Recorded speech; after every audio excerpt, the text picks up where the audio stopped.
Hi, I'm Laura, and I'm here today with my friend Jane.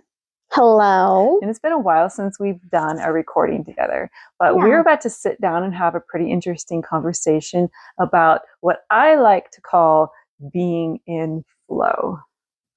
So, being in flow, this is how I describe it. It's when I am in tune with my inner light or my inner knowing, and I'm able to flow through my experiences without inhibition. It feels like I'm being guided from one moment to the next, and things are just going smoothly. And it's in a state where I feel like I am a creator and a manifester. And so Jane and I were talking about this because we like to kind of check in on each other and be like, hey, are you in flow? No, are you in flow? Yeah, I'm doing pretty well with my flow this week. So, Jane, what is the experience of being in flow like to you?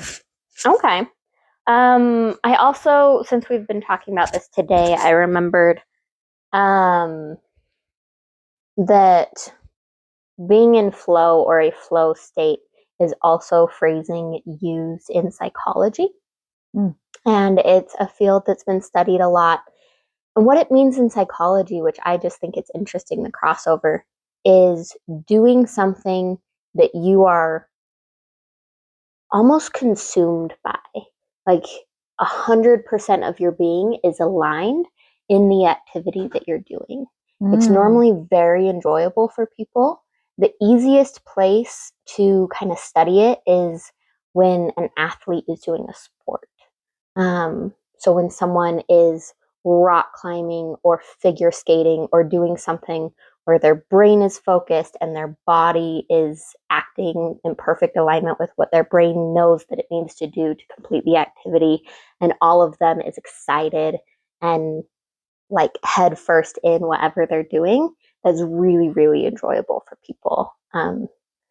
That's really cool. I didn't realize that was a term that's actually used in psychology. Yeah. So, like, I'm trying to understand this right. It sounds like it's when a person is totally in alignment with what they're doing and they're not in conflict. They're not being Mm-hmm. pulled in different directions, but they're I guess all in or totally focused without a conflict or distraction, and so they're able to move Yes. through it like to their best ability to or to flow through it. I mean, Mm-hmm. that's the idea, right? Is that we're in a way like even though we might be hyper focused on something, we're in a way we're letting go and just like allowing the current to take us. We're flowing through something like the way that water takes the path of least resistance. Like, does that Mm-hmm. kind of resonate?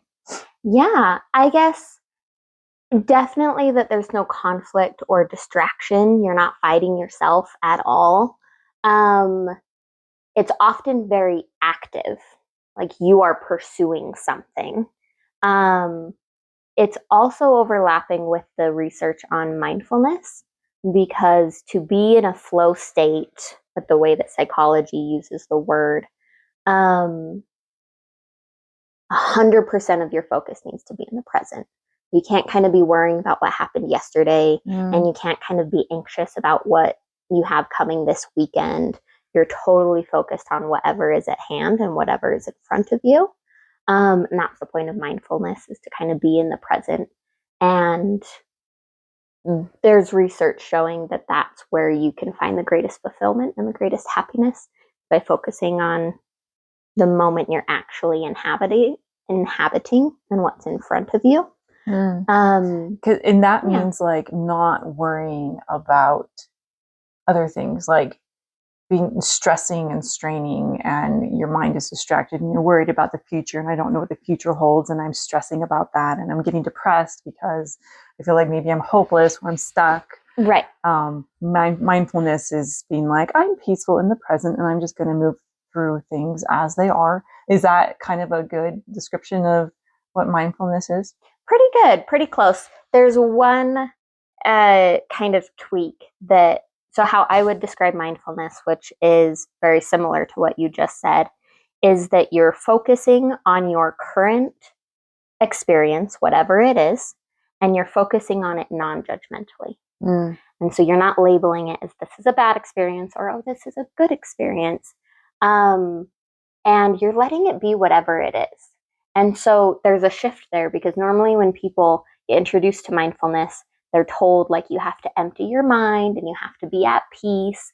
And so if you're feeling anxiety or you're feeling stress, that means you're not being mindful, and that's a bad thing. Right. But labeling something as bad is not mindful. Mindful is non-judgmental.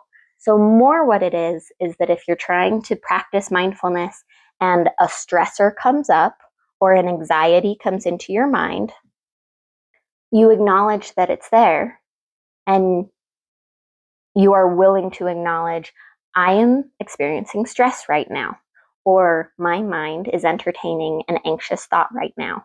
But you kind of view that you're having that experience rather than getting all wrapped up into it. And you don't tell yourself it's bad that I'm experiencing your anxiety. It's like, oh, I had an anxious moment there. Okay. I love that idea, this non-judgmentally observing, just like being an observer of it, and being like, okay, I had that thought, let it pass. Just whatever, just like move on. If you don't want to continue having that thought. I like that a lot. The concept of being non-judgmental about way things go, because there have been a couple times in my life where I felt like I was in high flow, where I was really being a creator, where I could feel that everything that was happening with purpose. And I was observing that everything that was coming to me were the things that I desired, the things that I needed, and the things that I wanted in that moment in order to achieve a certain goal. And these things came to me very synchronistically, like without effort, through coincidence, so-called coincidence. I don't believe in coincidences, but I could definitely feel that things were just aligning and coming together. You hadn't gone through effort. Yeah, to I was arrange these things. Exactly. Things were just coming to me. They were just like falling into my lap, exactly what I needed when I needed it. But the second instance, when I was in high flow, and it was over a period of multiple days, there were a couple things that happened, like on the third day, that I would consider not ideal. That were like, wow. And because I had been in such high flow where everything was coming together so well, when a couple things happened that I was like, wow, that didn't go the way I thought it would, it really got my attention. And I thought, why did this non-ideal thing happen when I was in such high flow for like 3 days in a row? And it was later illuminated to me that non-ideal thing that happened was actually the perfect thing. And you just hadn't come up with it yet. Yes, that was the best way. It went against my intention of my expectation of how I wanted something to go. It went very differently. But I later realized, oh, that was actually that specific thing was a metaphoric coded message that illuminated to me more information. And then a different opportunity was provided to me later that was even better, like more appropriate and more apt for the situation. So a higher outcome came because something occurred that seemed like a perceived lower outcome or negative outcome, but it was actually the perfect situation. So this is fascinating, because this is evidence for us that being in this state of high flow and high creativity and synchronisticness, not only are the things that you want, that you think would be good outcomes, coming into your life like very effortlessly and easily, rather than you like hustling or fighting or working for them. So that sounds amazing. But then also, your life is able to be better than you could imagine it. Like things were happening that were more perfect than the scenario that you were capable of conceiving. Right. I love that. I love that idea, because I've seen that several times play out in my life, where there's something that I wanted and I tried to manifest it through my faith, and then it didn't happen the way I thought it would. But then something else happened that was even better than what I could have imagined. And you described a scenario like that the other day. I don't know if you want to go into it or not, but would you like me to?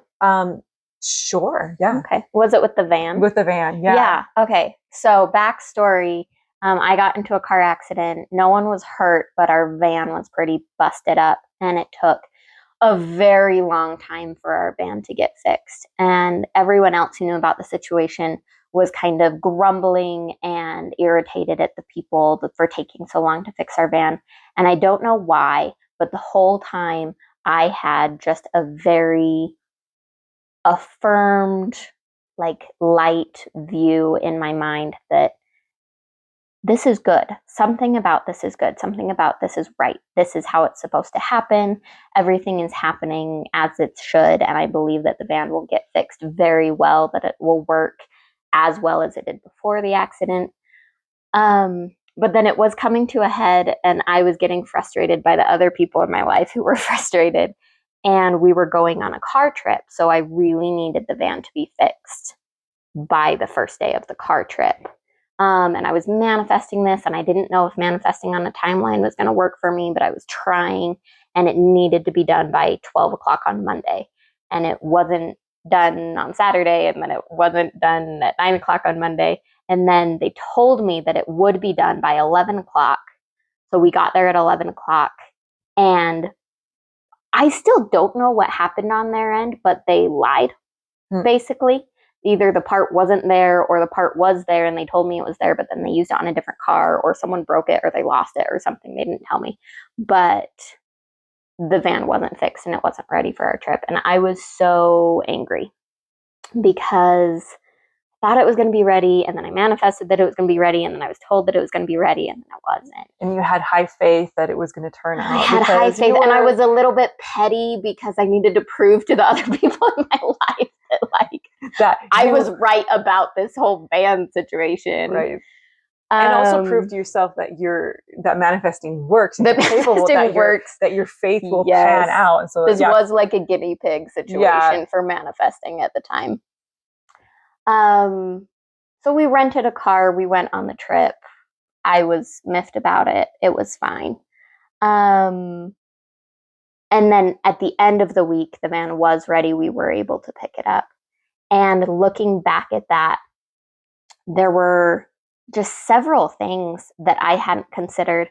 One was that me and my husband had been fighting, not like a lot about the van, but we'd been on very different pages, and the pages we were on were irritating to each other. I was frustrated by his frustration because it was making it hard for me to manifest. He was frustrated by my positivity because it was very inconvenient that we didn't have a van. But the fact that the van wasn't ready when I really wanted it to be, and then I became so frustrated, that got us on the same page. But at the moment I got on the frustrated page, he moved from being frustrated to being very compassionate towards me. And he demonstrated that I do actually care more about your experience than I do about being angry at these people. And I'm going to try to be there for you and support you because you seem very upset about this. So you felt like it was a good growth experience for the two of you. It kind of brought our unity back, which I'd been missing on this topic. The car we were able to rent for the trip, his work paid for the rental, so we didn't have to pay $500 for a rental car. And it was the same van as our van, except it was black. I had not driven a van since I got in the accident. And so suddenly I was able to practice again driving a van without it being added to the anxiety of, this is our van, it just got fixed. Is it going to break down? Did they actually fix it? Am I going to wreck it again? I was able to practice driving a bigger car again. I'll move faster because there were so many things. I ended up popping a tire on our trip, and that happened on the rental car that had insurance that we didn't have to pay for. That didn't happen on our car. And then you said it was really easy for you to get the tire changed or with the rental car. It was really easy. We just swapped out rental cars. We got a different van that was white this time. So it was exactly the same as our van. We got a different rental car. So in the middle of the experience ended up being like easier for you. It helped. Better, cheaper. Yeah. I was practicing driving again. Our van, the registration had lapsed while it was in the shop, so we would have been driving an unregistered car out of state, but that didn't happen, and then we were able to get back and just have our van back. So yeah, it just all worked out beautifully.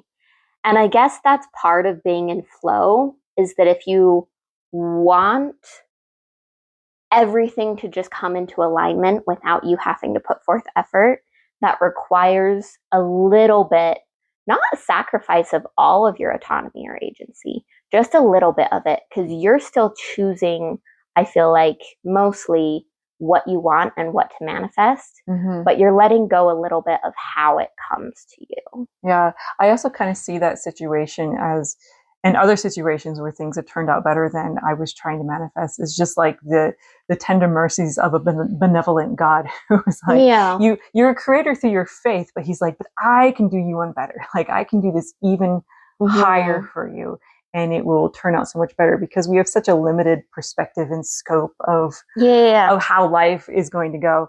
And I have had situations actually where I manifested exactly what I wanted, but then God later showed me, actually, look, there were some negative consequences of this manifestation.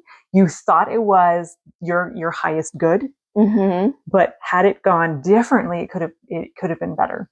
Okay. Yeah, I'm not going to tell this one specifically because it gets into like some like personal disputes between me and my husband. But but yeah, he showed me that sometimes when our perception is like, this is the better thing, and maybe he'll give it to us, and maybe he won't. It's something else might actually be way better, even if it looks like it's not. It's not the good thing. It's like this. No, this was the bad thing.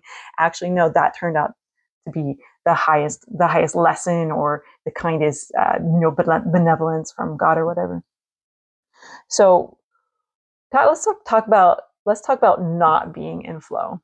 Okay. So when I'm not in flow, or at least this is my perception that I'm not in flow, I feel sometimes depressed. I feel frustrated. I feel like I'm straining. Like very lethargic.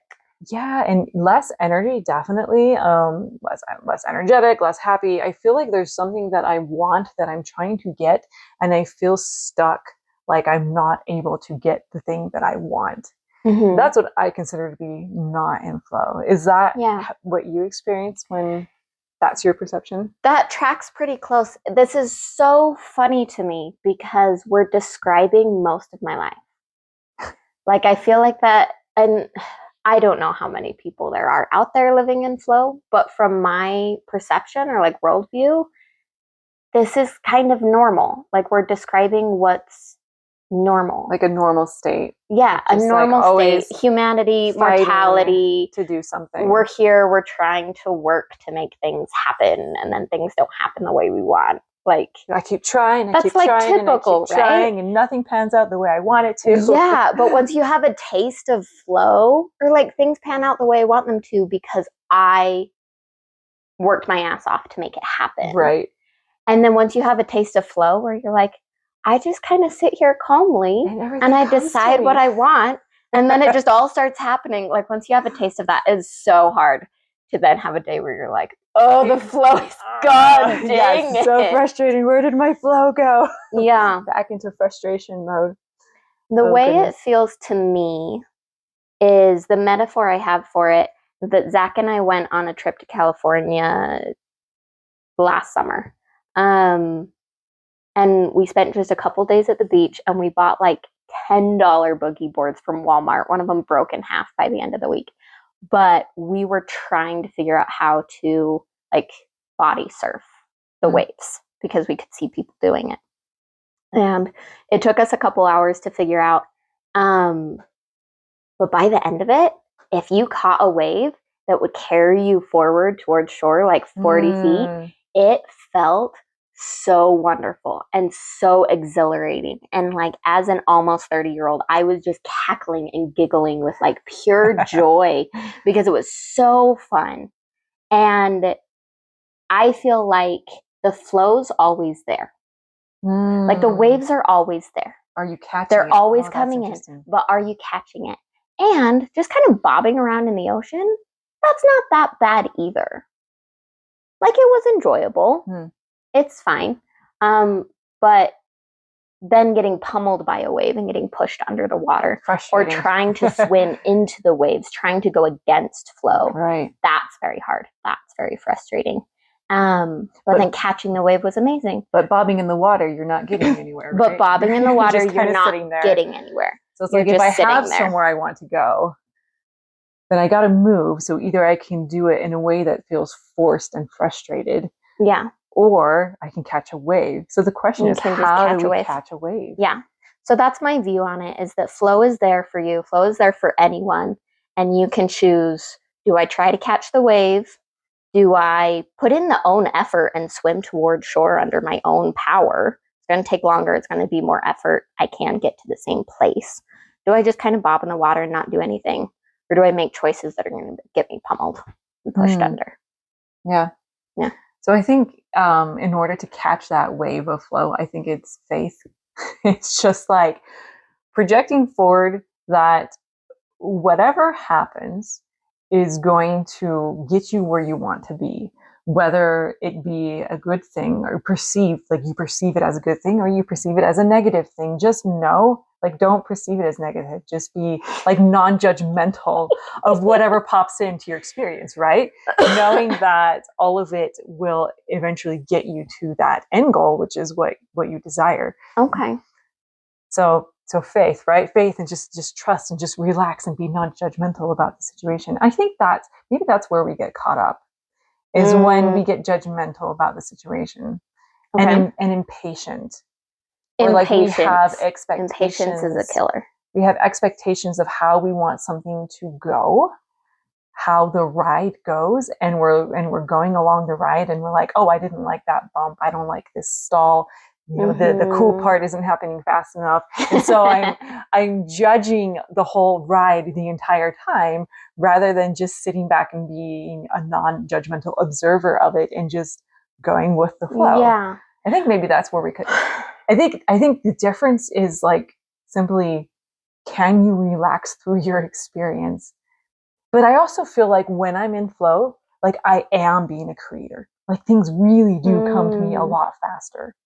So I think it does create a difference in how things come to you as well. Okay. So it makes it doubly frustrating when I'm not in flow and I can tell I'm not in flow and then I realize that I'm inhibiting my ability to receive the things that I want in a timely manner. That makes me even more frustrating. So it's like self-fulfilling prophecy, a cyclical thing. Mm-hmm. This is a very hard thing to articulate for me because for both of us, I know faith is a word that has been a part of our experience our whole lives. Yeah. It's been something that people have told to me thousands of times probably, is just have faith in God, have faith that it's all going to work out, whatever. And even now, even having had experiences being in flow, it's a really hard thing for me to just do. Like having faith almost feels to me, because I have had those experiences where my honest perspective on something is just like, I just know that's going to work out. With the van, I don't know why I felt good about it. I just knew that it was going to work out. But it's an incredibly difficult thing for me to try to do. That's interesting. To try to view the world that way, to try to see that the future is all just going to work out. And I did try for so many years. I tried for decades. And I don't think those efforts hurt anything, but I don't think they were very successful either. Like remembering back to me being a teenager in a conservative religion, trying so hard to have faith, it felt like I was treading water. Like nothing's happening. This isn't doing anything. Nothing's coming to me. Like I'm trying so hard and nothing's happening. And the actual trying feels antithetical to me, to the experiences I have had that feel flowy, that feel faithy. They don't feel like I'm trying. Yeah. Flowing is easy. And so I just want to be careful if anyone ends up hearing this and they internalize like, oh, just have faith, just try to have faith that it'll work out. It's like, I don't know. I don't have the right answer, but that doesn't feel like the right answer to me, or not like we're describing it well. Yeah, I think if you have to try to have faith, that's an indicator that you don't have faith. right? Right. The faith isn't there. And so you're trying to make yourself have faith. And that in itself is straining and not being in flow. So how do you get out of that cycle? Yeah. How do you get out of that rut? My experiences with flow, and that one, like, I'm sure there are people who are better at it, or maybe there's an answer out there. But when I'm in that place of trying to strong arm my own perspective or trying to strong arm my own opinions, that doesn't go anywhere for me. That conflict is never, like, I've never like won that or gotten to a place of ease well, maybe from there's being there. something unresolved. Like if it seems like if you're straining against something, like straining against a belief system or perspective, maybe there's something else that could be flowed into. That like dealing with it indirectly. Like maybe the actual problem is something that's you're not perceiving directly, but it's an indirect like belief system or belief that needs to be addressed. Okay. Let me see if this aligns with where you're going with that. So when I am in that place of conflict, I'll kind of just put it to the side and try not to think about it quite as much and focus on other things in my life. And the moment where it feels like I'm getting into flow for me feels like when in anything that's going on, and honestly, it's often very mundane. Sometimes it's about like, I'm getting ready for the day and like, what book do I put in my bag? Do I take that book with me today? Do I not take that book with me today? Should I go to the store before or after I go to work?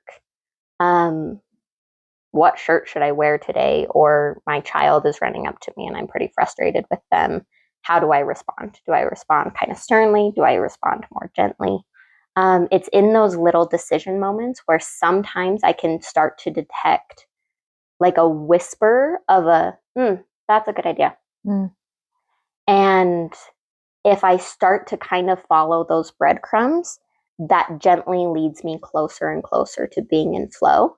And sometimes I can look back and be like, oh, that was awesome that I took that book with me today because I ended up being able to show it to someone. And that was a very cool conversation. Sometimes I don't know why that was a flowy decision, but it felt good in the moment. So I did it anyway.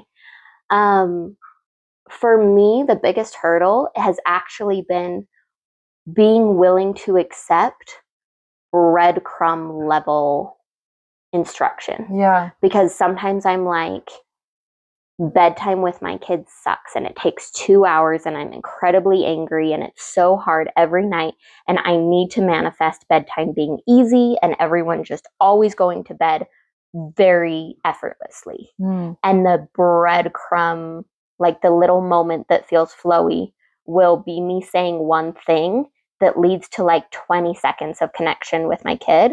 But then we still end up having an hour of conflict. And I sometimes am not willing to accept that. And I'm like, no, I need it all to be perfect. I need it all to be easier now. And that's what blocks me. Whereas if I'm able to be like, that 20 seconds was awesome. Thanks for that. Yeah. Then I'm able to start accumulating those breadcrumbs. And if I'm willing to listen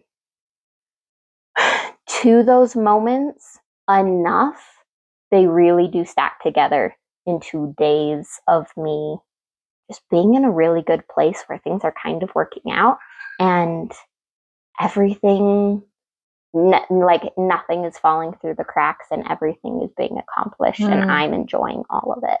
Yeah, it makes me think of the mindfulness, the enjoying those little moments of like, that went right. And not stressing about your expectation of how you wanted this, solution to be manifest. Right. And I'm finding like in my own parenting, like the things that I want to manifest, like better sleep habits or whatever for my toddler. Yeah. They were very frustrating in the beginning. Like, I need this to go better, like you were saying. But it very gradually changed. Like, I set the intention, like, this needs to go better. He needs to be a better sleeper. I need more sleep. But that meant like many frustrating nights as it gradually changed and got better. But I could see and I could experience like inspiration that would help me attain that goal. Like, I would get there, but it was a process. And I had to go through the process, and I couldn't, well, it didn't work out that it happened immediately. Except for maybe occasional, nights of mercy. Yes. Or God's just like spiritual sedative because you need peace. And I think there are circumstances where we can manifest on a timeline. We can get things done in the timing that we need it to be done. Mm-hmm. And there are other circumstances where maybe that doesn't serve to the highest. Yeah. And we have to like go through the slow step-by-step process. And it takes some time. And if we're patient, then maybe we can stay in flow. But if we get really frustrated with the timing, then that frustration...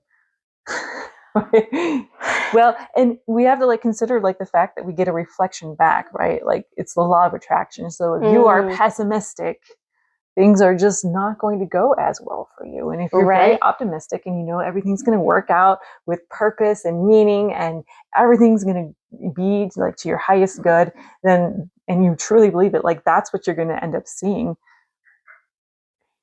Something that has happened for me while we're on the topic of bedtimes and frustration, I did have an experience where, kind of like with mindfulness, where you can have something that's stressing you out or have a thought come in that's incredibly anxious. And part of you is experiencing that thought, but then most of you is viewing that thought and viewing that you are experiencing that thought. And that part of you can be at peace even while the anxious thought is there. I was doing bedtime and I was incredibly frustrated with my child, and I still felt the flow.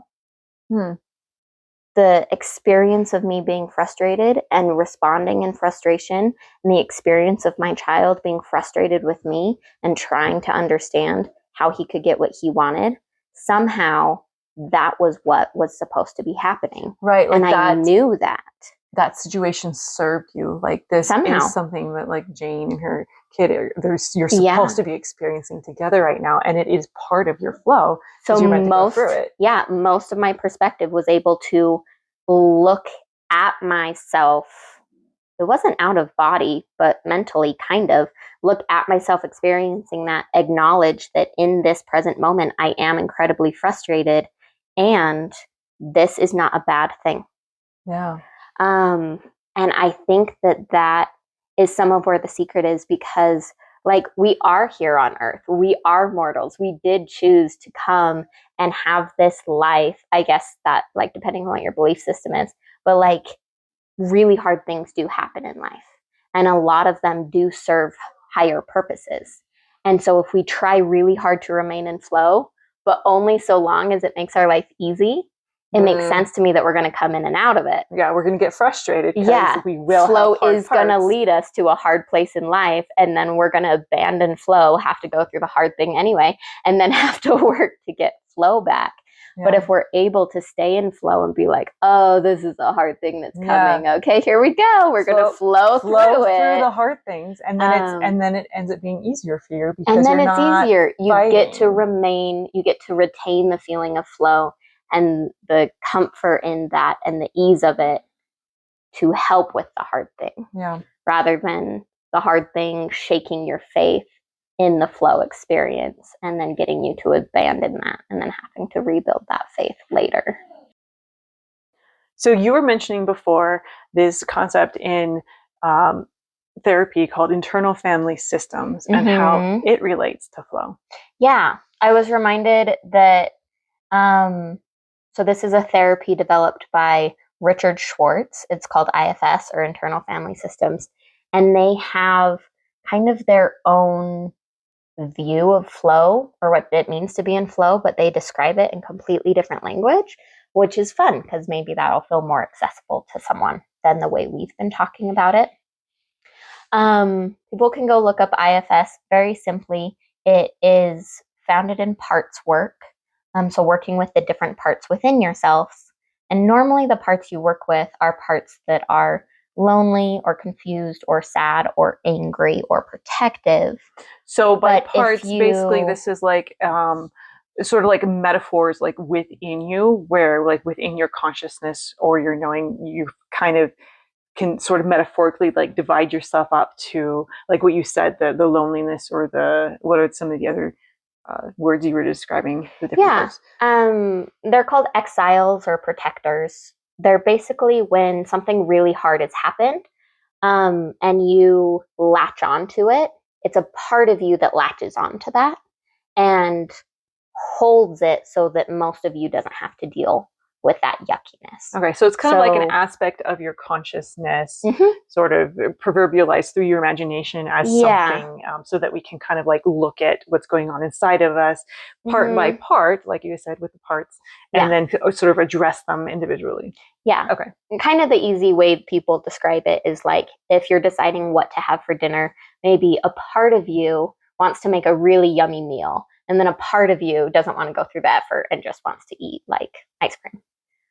So parts of you, anytime there's inner conflict, that means there are two different voices or two different perspectives. And then parts work is trying to help the pieces that are in pain or that are really frustrated. Okay. Anyway, all of that aside, if you work past, or if you work through a lot of the parts and you're able to get to kind of the center of who you are, Richard Schwartz has discovered that within everyone, separate from the parts of them that are in pain or the parts of them that are frustrated, there's what he calls the self. It's kind of your core. It is very similar amongst all people, all of the different clients he talks to, when he talks to themselves or when they have access to self. It feels very familiar to him, person to person. It's very constant, but it's this inner core of strength and wisdom and healing for people. And you were, before when we were talking about this, you were comparing this to like almost like your higher self aspect, or maybe your inner spark or your inner knowing, or kind of that light, that guiding light inside of you. But that is you. Yeah. The way he describes it to me very closely reckons back to other philosophies describing the piece of divinity within you, your higher self, your soul, the inner spark that knows what's right or knows what your path is. It feels very similar when I hear him talking about this. It's like that most sincere part that's like fully in alignment with your true desires and like ultimate goals. Okay, cool. So it relates to flow because he will talk about having self-led energy. When you're coming from a place of self, he will describe it as you have this energy that bubbles up inside of you and is kind of fizzy, and it buzzes down your arms, and it makes life like enjoyable. You feel energetic. Things start flowing more. Like it's very similar to what we've been talking about. And he has a way of describing self. He has 8 adjectives that when you're really deeply feeling one of these things, that's how you kind of know you're coming from a place of self. To be fair, it's not bad to be coming from a place of a part. Parts are loved. Parts are great. They have a lot to teach us. And to fight against that would be to go against flow, because you're that's fighting unkind. against. We don't want to be unkind to the parts. A part of you that says, "Hey, I need attention here." Exactly. And then when you are coming from self, or you're coming from self-led energy, okay, so here are the words that he uses. We're going to talk about a couple of them. Calm. Self is calm. Curiosity. Self is very curious. Clarity. There's not a lot of distortions. You can kind of see things clearly. Compassion. Self is compassionate towards parts, towards life, towards other people. Confidence. Self is confident, courageous, creative. We were talking about that before, how being in flow, we feel a lot of creativity. We feel like we are the creators of our experience. Yes. And then connectedness. So connectedness relates back for me to this idea that there's this divine light or source that is everywhere, that is all things, that is in everyone, and the energy amongst which we all function. So that makes me feel very connected. But also you were connected to other people. So it's kind of like this idea of being connected to God or like divine source or your higher self or whatever. But then that flows out through a natural extension to connectedness with others. And so I think compassion was part of that. And so the compassion, increased connectedness with others. You have greater compassion for them. And then I was mentioning how when I'm in flow, I feel more courageous because I'm in a place of faith, and I know that I'm moving forward with purpose, and I'm being guided through my connectedness. And so I know that what I'm doing with purpose, and I have confidence in it. And I think that was another one. Yes. And so that gives me more courage to do things that I normally wouldn't do. Like normally, if I'm not in flow, I would be like, okay, I am absolutely terrified to go walk up to this complete stranger and say this thing. When I'm in flow, I'm just like, let's go. Like I have no fear whatsoever, like no inhibition to go do this thing. And that's another thing that I mentioned. It's not on there because he's just all C words, but no inhibition is something that I experience a lot when I'm in flow. I mean, I guess with like reason, I'm not going to like throw myself off a bridge or anything, but I feel much less inhibited when I'm flowing. Yeah, I think, well, and that's interesting because inhibition, I feel like, serves humanity to protect us from possible bad outcomes. Right. So with flow, you know that everything is going to align the way it is going to be best for me. You don't need to defend yourself anymore. You're not caught up in the outcome of it. No, you're like, you let go. It. You know things are going to work out. You let go of the outcome, because you know you're being guided to something higher, to something that is going to manifest in a higher desire of yours and work out for your good. And so you're not inhibited because you're not afraid of how things are going to go. Yeah. I think if there were something that you ought not to do or was dangerous or whatever, like when I've been in the state of my flow because of the connectedness to my divinity, I get warnings. I get like, don't definitely do that. Like, even if I'm saying the wrong thing, it's like, that's a bad thing to say. And I'll feel, I guess that would be an inhibition, but I know that it's the right inhibition, that I ought not to be saying that thing right now because it won't help me work towards my goal. Yeah, it's like a confident inhibition. Yeah. It's like, that's not going to be helpful. Whereas the inhibitions that are so hard and crippling are like, maybe I shouldn't do that because maybe it's a bad idea. Maybe I shouldn't do this because maybe it will turn out badly, because we don't know. It's the lack of knowing that makes it so hard. Yeah. And you mentioned that when we were talking about not being in flow. I can't remember which conversation, if we were recording or not, but where you're not sure, like, should I do this? Should I do that? I don't know. You're questioning your next move. All the options I see, I don't know which are good ones. Yeah, I experience that. I experience that also when I'm not in flow. Yeah. And when I do experience that, what I try to do is I try to connect within to that self that we were talking about, to check in with the self. And I ask myself these questions: do I want to do this or do I want to do that? Which one feels better? And if there is a distinction between how one makes me feel and the other, then I'm like, okay, well, that's my choice. That's what I'm going to do. What do I really want? Check in with the self. I'm going to do that. And that, I think that is like in part, or I don't know, completely getting in with my flow, at least for a moment. Yeah. Just to do that check in with that core, that self, and find out what is it that I really want. I love that so much because that's actually actionable.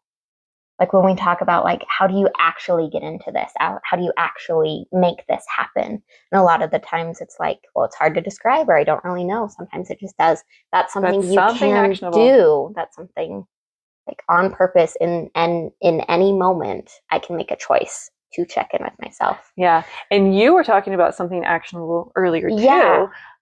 My way, I was mentioning when we were talking about the 8 C's, that a couple of them, I love when I'm feeling them, but it's really hard for me to feel them on purpose.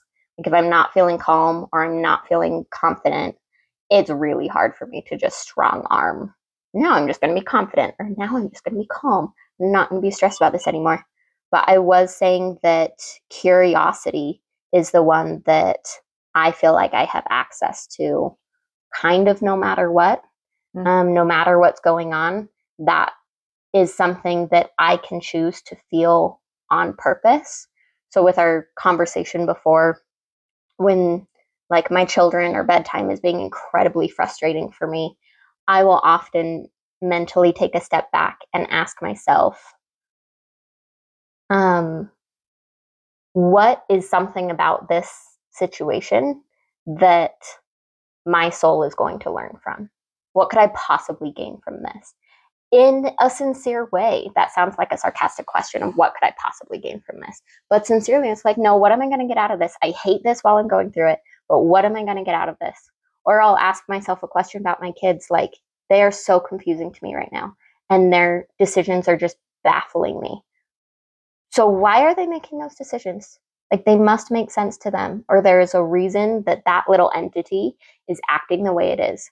What is that reason? Right. And sometimes part of me is still stuck in the yucky, frustrating experience, but it at least gets a part of me out to a broader perspective, to having that curiosity and that interest in what is the bigger picture that's going on here. Yeah, because you know that whatever you're going through with purpose. So the question is, why did I choose this experience? Yes. What am I gaining from this experience? What am I gaining from this experience? What is it about this experience that would make me want to have a mortal life? Yeah, and that can help you like gain perspective and calm down and be less judgmental about the situation. Yep. Yeah. So that's kind of my hack that I use to try to get into self. It's the one that I can make happen on purpose a little bit. But for other people, it might be other ones. There might be other things on that list that's like, maybe you can just be creative on purpose. Maybe taking 5 minutes to go and create something is like what's going to get you into your flow. Maybe you know that you're really good at being a creator of your circumstances, and you can just be like, well, I'm struggling in all these ways, but I know that I can create my best circumstances, and so I'm leaning on that. Or maybe there's just another aspect where like I have a talent here, and so I can lean into it from this angle, and it might be different for another person. And as we've talked about, they really do snowball into each other. If you are feeling really connected to everyone around you, you are going to be more compassionate to those people. Yeah. If you are feeling really confident that the outcomes are going to be positive, even if we don't know what they are, you're going to be more courageous. Yeah. If we're feeling creative, then maybe knowing that we have some power to create the outcomes will make us more confident in them, which will lead to courageousness. So it's like, they really can all come together. They support each other. It's like they resonate, they snap together, almost like a chain reaction. Yeah, they're all easier when you're a little bit calm and clarity. Yeah, when you're all of them. When you're calm, you can be more connected, you can be kinder, more confident, all that. Yeah, so they really do go hand in hand. Yeah. So. Well, this has been a great conversation, and thank you so much.